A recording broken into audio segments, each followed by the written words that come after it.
जर उंबरखिंडीला जायचं असेल तर या ठिकाणी हा जो समोरचा रोड आहे हा खोपोलीला जातो, खोपोलीला, आणि हा खालच्या बाजूला रोड जातो हा पाली गणपतीला जातो, बल्लाळेश्वर. तर या ठिकाणी शेमडी नावाचं गाव आहे आणि या शेमडी गावातून या ठिकाणी उंबरखिंड हा जो रोड आहे हा 4 किलोमीटर आतमध्ये हे उंबरखिंड आहे. तर या ठिकाणी समरभूमी उंबरखिंड येथे शिवदुर्ग मित्र लोणावळा व छावणी ग्रामस्थ यांनी अतिक परिश्रमाने विजयस्तंभ उभा केला आहे. तर हा विजयस्तंभ आतमध्ये आहे आणि आत जाण्यासाठी अतिशय चांगला रोड आहे. निम्मा रोड सिमेंटचा आहे आणि निम्मा रोड हा डांबराचा बनवलेला आहे. समरभूमीपर्यंत आपल्याला 4 व्हीलर 2 व्हीलर घेऊन जाता येते, त्याच्यामुळं जाण्यासाठी कसलीही अडचण येत नाही.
मित्रहो नमस्कार. महाराष्ट्राच्या गडवाटा या आमच्या यूट्यूब चॅनेलमध्ये आपले सहर्ष स्वागत आहे. आज आपण आलो आहे समरभूमी उंबरखिंड या ठिकाणी. आता उंबरखिंडीकडे यायचं कसं, तर खोपोलीवरून पाली गणपतीकडे जाण्यासाठी रोड आहे. बल्लाळेश्वर पाली गणपती जो आहे, तर खोपोली ते पाली हा रोड आहे आणि तिथं पुढे आल्यानंतर या रोडलाच उंबरखिंडीकडे जाणारा रोड आता बोर्ड लावलेला आहे. उंबरखिंडीपर्यंत येण्यासाठी अत्यंत चांगला रोड आहे हा, असा डांबरी रोड आहे. त्याच्यामुळं इथपर्यंत तुम्ही 4 व्हीलर 2 व्हीलर घेऊन येऊ शकता. आज आपण या उंबरखिंड या समरभूमीला भेट देण्यासाठी आलो आहे. चला पुढे जाऊया.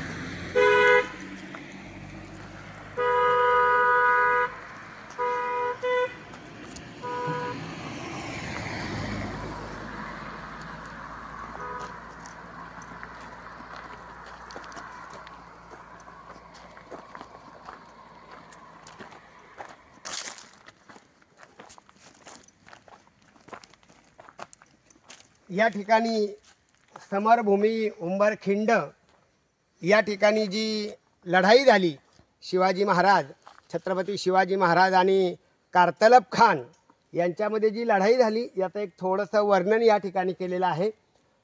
समरभूमी उंबरखिंड येथे शके 1582 इसवी सन 2 फेब्रुवारी 1661 रोजी छत्रपती शिवाजी महाराजांनी कारतलब खानाचा पराभव केला. औरंगजेबाचा मामा शाहिस्ते खान याने पुण्याहून मराठा स्वराज्यातील कोकणपट्टी व आरमार काबीज करण्यासाठी उझबेक सरदार कारतलब खान व रायबागन यांना 30,000 फौजेनिशी कोकणावर पाठवले.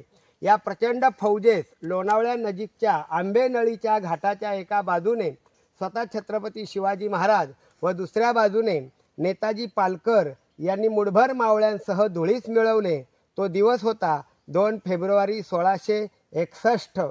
शिवदुर्ग मित्र लोणावळा व समस्त ग्रामस्थ छावणी Shivdurg Mitra Lonavala trekking and adventure club यांच्या वतीने या ठिकाणी समरभूमी उंबरखिंडीची माहिती देणारा फलक उभारण्यात आला आहे. पुढे जाऊया.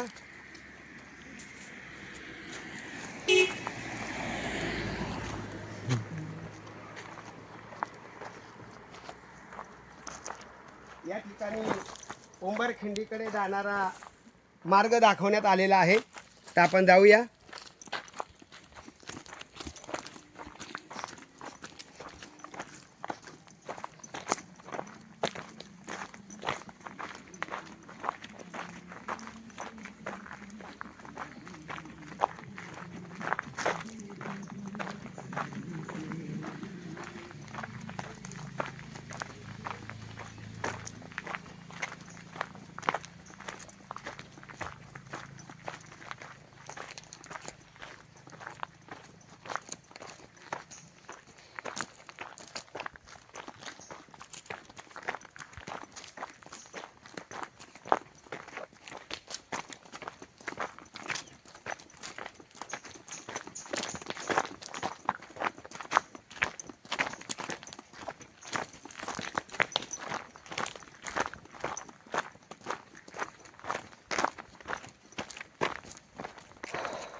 या ठिकाणी ध्वजस्तंभ आहे. ध्वज उभारलेला आहे. या ठिकाणी आपल्या शिवरायांचा भगवा डौलाने फडकतोय. पुढे जाऊया.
मित्रहो, या ठिकाणी विजयांचं स्मारक उभारण्यात आलेलं आहे. अत्यंत घनदाट असा हा प्रदेश आहे. या ठिकाणी आपण पाहता इथं उंच उंच पर्वतरांगा आहेत. किर्र असं जंगल या ठिकाणी आहे.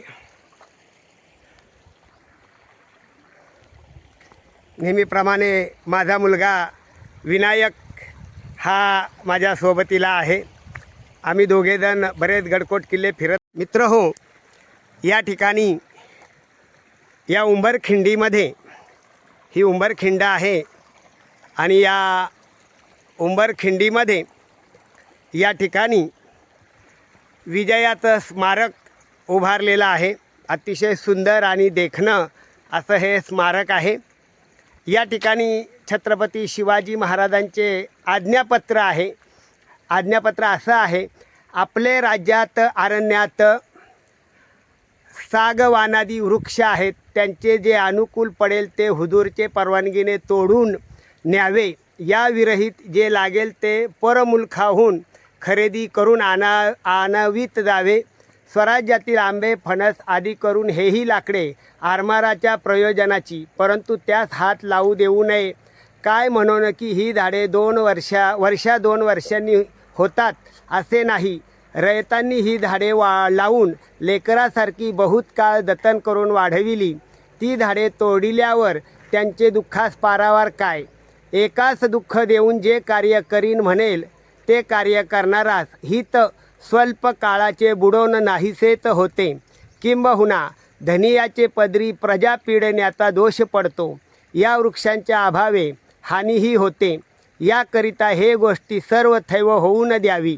कदाचित एखादे जे झाड बहुत जीर्ण होऊन कामातून गेले असेल तरी त्याचे धन्यास राजी करून घेऊन द्रव्य देऊन त्याचे संतोष तोडून न्यावे. बलात्कार सर्व थैव न करावा. गडावर झाडे जी असतील ती राखावी. या विरहित जी झाडे आहेत ती फणस, चिंता, वड, पिंपळ आदी करून, थोर वृक्ष, नारिंगे, निंबे आदी करून लहान वृक्ष, तसेच पुष्प वृक्ष, वल्ली किंबहुना प्रयोजक अप्रयोजक जे झाड होत असेल ते गडावर लावावे, जतन करावे. समयी तितकेही लाकडाचे तरी प्रयोजनास येतील. आणि खाली महाराजांची राजमुद्रा या ठिकाणी आहे. प्रतिपचंद्र लेखे व वर्धिष्णू विश्ववंदिता शाह सुनहा शिवस्तैषा मुद्रा भद्राय राजते. महाराजांची राजमुद्रा या ठिकाणी आहे. एका बाजूला स्मारकाच्या एका बाजूला या ठिकाणी महाराजांचं आज्ञापत्र कोरलेलं आहे. या ठिकाणी दुसऱ्या बाजूला समरभूमी उंबरखिंड यांनी हे जे स्मारक उभारलेलं आहे त्याची माहिती आहे. श्री क्षेत्र समरभूमी Umberkhind, Shivdurg Mitra Lonavala trekking and adventure club, taluka Maval, जिल्हा पुणे व छावणी ग्रामस्थ, तालुका खालापूर, जिल्हा रायगड. हा जो परिसर आहे हा खालापूर तालुक्यात येतो आणि रायगड जिल्ह्यात येतो. यांनी अथक परिश्रमाने हा विजयस्तंभ उभारण्याचे धाडसी कार्य केले. 2 फेब्रुवारी 2007 रोजी छत्रपती श्रीमंत उदयराजे भोसले यांच्या शुभ हस्ते शिवशाहीर श्रीमंत बाबासाहेब पुरंदरे यांच्या साक्षीने तसेच इतर मान्यवर व तमाम शिवप्रेमींच्या उपस्थितीत करण्यात आले. शिवदुर्ग मित्र लोणावळा व समस्त छावणी ग्रामस्थ असा एक बोर्ड या ठिकाणी आहे. आणि या ठिकाणी समरभूमी उंबरखिंडीचा इतिहास आहे. छावणी या परिसराला छावणी असं नाव आहे या गावाला.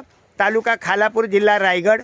2 फेब्रुवारी 1661 रोजी छत्रपती शिवाजी महाराजांनी कार्तलब खान, श्री सरदार रायबागन व 30,000 फौजेचा उंबरखिंड या ठिकाणी पराभव केला. खान कोकण काबीज करण्यासाठी आंबेनाळ उंबरखिंड मार्गे उतरणार हे महाराजांना समजतात. त्यांनी स्वराज्याचे सरसेनापती नेताजी पालकरांना पुढे जाऊन छावणी टाकण्यास सांगितले. स्वराज्याचे सैन्य उंबरखिंडीच्या मार्गात दबा धरून बसले होते. खानाचे सैन्य उंबरखिंडीत उतरते ना उतरते तोच छत्रपती शिवाजी महाराजांनी खानाच्या सैन्यावर हल्ला चढविला. एका बाजूने नेताजी पालकर, दुसऱ्या बाजूने स्वतः शिवाजी महाराज असे कोंडीत पकडून अचानक झालेल्या हल्ल्यामुळे खानाच्या सैन्याची दाणादाण उडाली. खानास माघार घ्यावी लागली. या लढाईचे वैशिष्ट्य अशी की कमी सैन्याने प्रचंड शत्रूचा गनिमी काव्याने पराभव केला. छत्रपती शिवाजी महाराजांनी स्वतः एकूण 27 महत्त्वपूर्ण लढायांमध्ये भाग घेतला होता.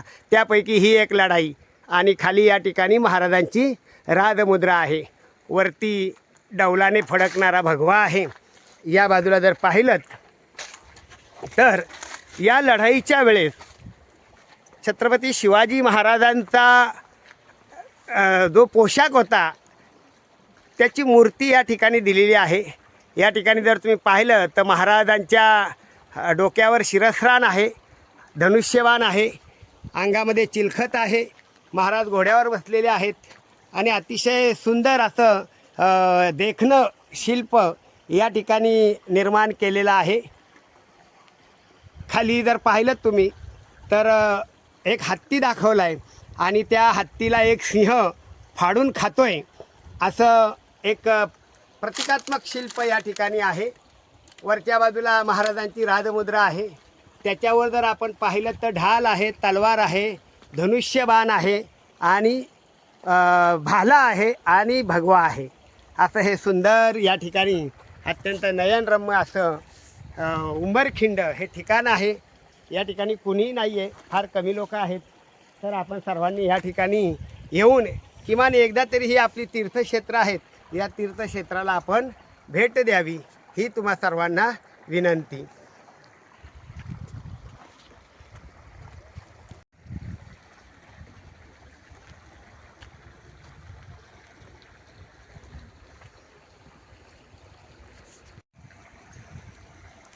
मित्र हो, सोबत माझा मुलगा विनायक हा नेहमी माझ्या सोबतीला असतो सावलीसारखा.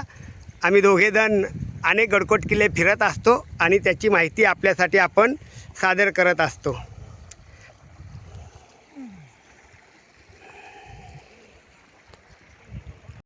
या ठिकाणी सुद्धा एक ध्वजस्तंभ आहे. मित्र हो, या ठिकाणी जी लढाई झाली या लढाईचा एक थोडक्यात इतिहास आपण या ठिकाणी पाहणार आहोत. साधारणपणे औरंगजेबाने त्याचा जो मामा होता शाहिस्ता खान याला शिवाजी महाराजांचं स्वराज्य जिंकण्यासाठी स्वराज्यावर पाठवून दिलं आणि त्यावेळेस शिवाजीराजे हे पन्हाळगडाच्या वेढ्यामध्ये होते आणि त्यावेळेस खानाने चाकणचा जो संग्रामदुर्ग किल्ला आहे या किल्ल्याला वेढा दिला होता. 6 महिने हा किल्ला लढवला आणि त्यानंतर मग हा किल्ला चाकणचा संग्रामदुर्ग शाहिस्ते खानाने जिंकला. त्याच्यामुळे शाहिस्ते खानाला एक असं काय म्हणतात ना, एक बळ मिळालं की आपण महाराजांचे मावळे किंवा स्वराज्य आपण जिंकू शकतो. आणि मग हा खान जो आहे याने शिवाजी महाराजांचं जे कोकणातली कोकण किनारपट्टी आहे हे जिंकण्यासाठी म्हणून त्याचा जो सरदार होता कारतलब खान उझबेक याला या मोहिमेसाठी रवाना केलं. त्याच्यासोबत रायबागन नावाच्या ज्या सावित्रीबाई देशमुख या महिला सरदार होत्या यांनाही सोबत पाठवलं. रायबागन ज्या होत्या या खरं म्हणजे त्यांचं नाव होतं सावित्रीबाई उदाराम देशमुख. या माहूरच्या होत्या आणि माहूरला त्यांनी औरंगजेबाचं राज्य राखलं होतं आणि म्हणून औरंगजेबाने खुश होऊन त्यांना पंडिता आणि रायबागन असे 2 किताब दिलेले होते. त्याच्यामुळे या सावित्रीबाई इतिहासामध्ये पंडिता रायबागन सावित्रीबाई या नावाने ओळखल्या जातात. यासुद्धा या मोहिमेमध्ये सहभागी झालेल्या होत्या. आणि या ठिकाणी मग खान हा कोकणात उतरत असताना तो या मार्गाने कोकणात निघालेला होता आणि मग महाराजांनी या ठिकाणी राजगडावरून आपल्यासोबत तानाजी मालुसरे, नेताजी पालकर असे सरदार वगैरे घेऊन आपलं 1000 निवडक सैन्य घेतलं आणि महाराज या ठिकाणी आलेले आहेत.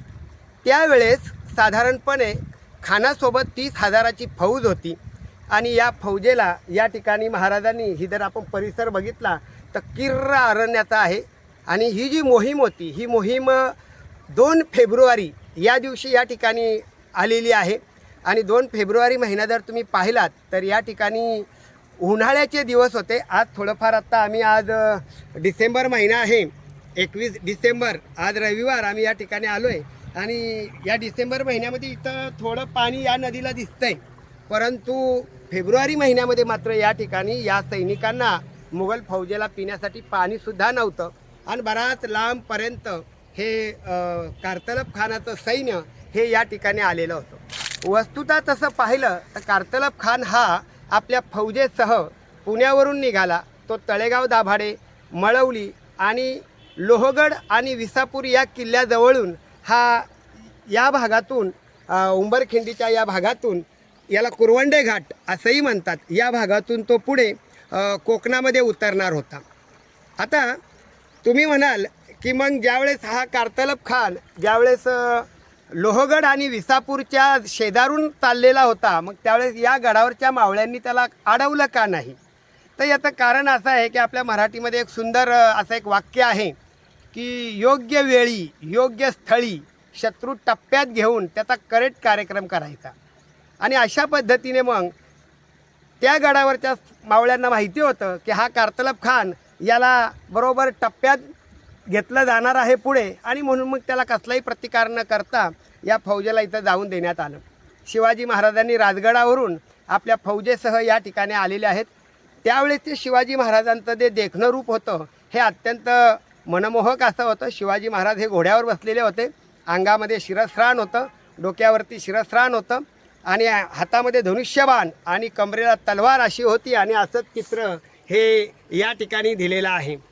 आणि अचानकपणे या ठिकाणी ही फौज आल्यानंतर मोठमोठ्याने आरोळ्या देऊन कर्कश असा आवाज करून दणादून वाद्य वाजवून ही सारे मावळे हे या फौजेवर तुटून पडले. या किर्र अभयारण्यात काही दिसेना, या अरण्यात काही दिसेना, फौज कुठे लपली, काय लपली, हल्ले कुठे होत आहेत. आणि या ठिकाणी एकच हल्ला कल्लोळ झाला आणि या ठिकाणी एक मोठी लढाई या ठिकाणी सुरू झाली. या लढाईमध्ये बराच काळ ही लढाई चालल्यानंतर या कारतलब खानाचं भरपूर सैन्य या ठिकाणी मारलं गेलं. मारलं गेल्यानंतर आता करावं काय, कारण आजूबाजूला तर काहीच दिसत नाही, पलीकडची फक्त घनदाट जंगल झाडं अशी दिसतात. पलीकडचं काय आहे हे काहीच दिसत नाही आहे. आणि लांबपर्यंत तुम्ही पाहिलं तर हे किर्र असं जंगल या ठिकाणी आहे. आणि मग हे कारतलब खानाच्या लक्षात आलं. तोपर्यंत रायबागन यांनी या कारतलब खानाला थोडे खडे बोल सुनावले की तुम्ही शिवाजी राजांच्या या सिंहाच्या जंगलात आलेला आहात, तर आता एक काम करा, तुम्ही राजांना शरण जा. हा राजा मोठा दिलदार आहे, तो तुम्हाला माफ करेल आणि आपल्याला धर्मवाट देईल, अन्यथा आपण सारे मारले जाऊ. कारतलब खानाला असं वाटलं आता शरण की मरण, आणि मग त्याने शरण हे स्वीकारलं आणि त्याने आपला वकील महाराजांकडे पाठवला. आणि महाराजांकडे गेल्यानंतर या वकिलाने धर्मवाट मागितली की आमच्याकडनं चूक झाली, आम्ही तुमच्या स्वराज्यामध्ये घुसलो तर आम्हाला जीवदान द्यावं. आणि मग महाराजांनी या वकिलाची ही मागणी मान्य केलेली आहे आणि सांगितलं की जे काही बरोबर आणलेलं आहे, सोबत जे आणलेलं आहे ते सर्व घोडे, शस्त्र, तलवारी, जे काही आहे ते सगळं युद्ध साहित्य, सगळे खजिना, सगळं काही इथं ठेवून आल्या पावली तुम्ही पुन्हा परत फिरा, तरच तुम्हाला मी जाऊन देईन. या वकिलाने कारतलब खानाला ही सर्व गोष्ट सांगितली आणि कारतलब खान स्वतः या ठिकाणी महाराजांसमोर येऊन त्याने महाराजांची माफी मागितली आहे आणि महाराजांची अट मान्य केली आणि महाराजांना त्याने धर्मवाट देण्याविषयी सांगितलं आहे. धर्मवाट देणे म्हणजे थोडक्यात जीवाचं रक्षण करून जिवंत परत जाऊ देणे. तर महाराजांनी मग ही मागणी मान्य केली आणि अशा वेळेस हा कारतलब खानाला थोडं हायसं वाटलेलं आहे. या ठिकाणी एक घटना घडली आहे मित्रहो. या मोहिमेमध्ये मुघलांच्या बाजूने रायबागन या सावित्रीबाई देशमुख ज्या लढत होत्या यांचासुद्धा या ठिकाणी सन्मान महाराजांनी केलेला आहे. जिजाबाईंनी या सावित्रीबाईंसाठी जो मानाचा पोशाख पाठवलेला होता तो या ठिकाणी या सावित्रीबाईंना सन्मानपूर्वक, जसं आपण म्हणतो ओटी नारळ खणाने ओटी भरणे, तर तसा या ठिकाणी सन्मान त्या ठिकाणी दिलेला आहे. आणि या रायबागन यांनासुद्धा या ठिकाणी एक महिलाचा सन्मान या ठिकाणी केलेला आहे. या ठिकाणी आल्यानंतर हेच शिकायचं आहे आपण की किती मोठं संकट आलं तरी घाबरायचं नाही आणि स्त्री शत्रूची जरी असली तरी तिला आदर द्यायचा हे महाराजांनी या ठिकाणी दाखवून दिलेलं आहे. आणि त्यामुळे सावित्रीबाई यासुद्धा या ठिकाणी भारावून गेलेल्या आहेत. आणि त्याच्यामुळं त्याने कारतलब खानानं त्याने सांगितलं की शिवाजी राजाला जिंकणं सोपं नाही, कारण या राजाची नीतिमत्ता अत्यंत पवित्र आहे. तर शत्रूच्या महिलांचा सुद्धा सन्मान कसा करावा हे महाराजांनी या ठिकाणी दाखवून दिलेलं आहे. पूर्वीच्या काळामध्ये आपल्या स्त्रिया या मुघलांच्या शत्रूच्या हाती पडल्या तर या ठिकाणी या महिलांची आबरू लुटली जायची. तर तसं काहीही न करता किंवा असं काही करायचं नाही. महिलांचा, शत्रूची जरी महिला असली तरी तिचा आदर हा राखलाच गेला पाहिजे. हा स्वराज्याचा शिरस्ता होता. या ठिकाणी जर पाहिलं तर ही दावळीची जशी घनदाट जंगल आहे, प्रतापगडाच्या पायथ्याशी ज्यावेळेस अफजल खानाला या दावळीच्या घनदाट जंगलामध्ये ज्यावेळेस महाराजांनी त्याची कोंडी केली होती आणि त्या ठिकाणी त्याच्या फौजेची कत्तल केली होती, त्याची आठवण कारतलब खानाला या ठिकाणी आली आणि त्याच्या घशाला कोरड पडली. तो प्रचंड घाबरला होता, परंतु महाराजांनी अत्यंत उदार अंतकरणाने या ठिकाणी या कारतलब खानाला त्याच्या ती फौजेनिशी पुन्हा परत जाऊन दिलेला आहे.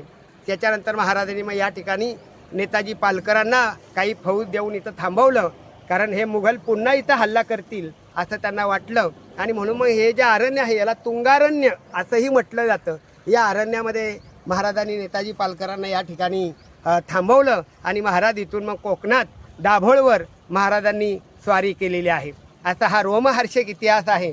माझा सर्व समस्त मावळ्यांना शिवभक्तांना एक नम्र विनंती आहे, किमान एकदा तरी हे अशा ठिकाणी ही आपली तीर्थक्षेत्र आहेत. बघा ही तीर्थक्षेत्र इथं कुणीही नाही आहे, सगळं ओस पडलेलं आहे. तर ही आपली तीर्थक्षेत्र तुम्ही विसरू नका, एवढंच माझी सर्वांना कळकळीची विनंती आहे. आणि किमान एकदा तरी आपण या तीर्थक्षेत्राला भेट द्यावी ही विनंती करून या ठिकाणी थांबतो. जय हिंद, जय महाराष्ट्र, जय शिवराय, जय शिवाजी, जय भवानी. धन्यवाद. हर हर महादेव. छत्रपती शिवाजी महाराज की जय. छत्रपती संभाजी महाराज की जय. छत्रपती राजाराम महाराज की जय. तुमचं आमचं नातं काय. जय जिजाऊ, जय शिवराय.